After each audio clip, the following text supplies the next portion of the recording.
ascend Whistler's Mountain, northernmost peak on the Trident Mountain Range. We're leaving a base level elevation of 1,200 metres, that's 4,300 feet, and we'll ascend to the upper terminal, which is at 2,100 metres, so that's 7,500 feet. Tram's travelling at a speed of 4 metres per second, that's 9 miles per hour. But it's going to take us a bit longer to reach the upper terminal today because we have to stop to pick up maintenance. Okay? Just trying to remember what else to tell you guys. Tramway was built in 1964 and took about 7 months to build.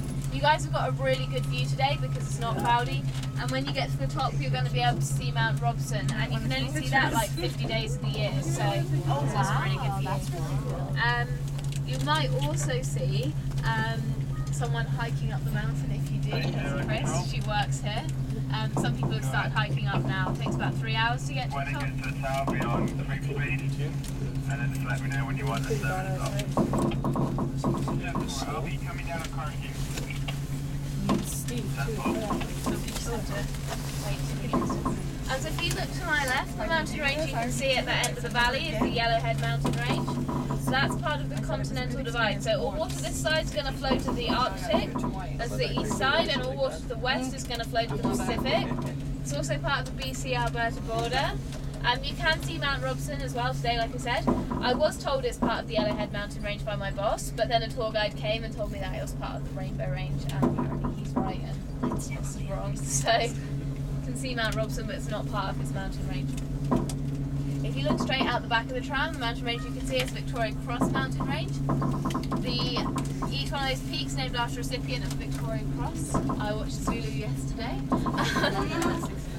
That's except for the end mountain, which is called the Pyramid Mountain.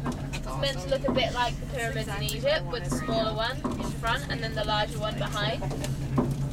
If you look down to my right, you can see the town site of Jasper. Jasper has a resident population of about 5,000, but this swells to 20,000 in the summer, just because of all the seasonal employees and stuff. And it's apparently shaped like a J, but that's only because of the railway lines. I don't think it is, but my boss does. If you look behind Jasper, you can see the Colin Mountain Range. That was named after Colin Fraser, who was caretaker at Jasper House in the 1800s. And if anybody can see like the face of a man looking towards the sky, if you look to where the two lakes are and you look straight up to where the mountains meet the sky, can anybody see it? It's like a side profile. You can see like an eyebrow, nose and chin. Anyone? Mm-hmm. Yep. Took me forever, took me 2 weeks. And, I was like, really? Is that it? He's meant to look a bit like an Indian chief, and he's called Rosh Bonner. But if you can't see him, there's some panels at the top and they'll point it out to you. So we're going to be approaching the tower, just to let you know that the car will... No, I don't think we'll be stopping at the tower because he's going to get onto the other car, so there he is. Oh, there he is. Wave.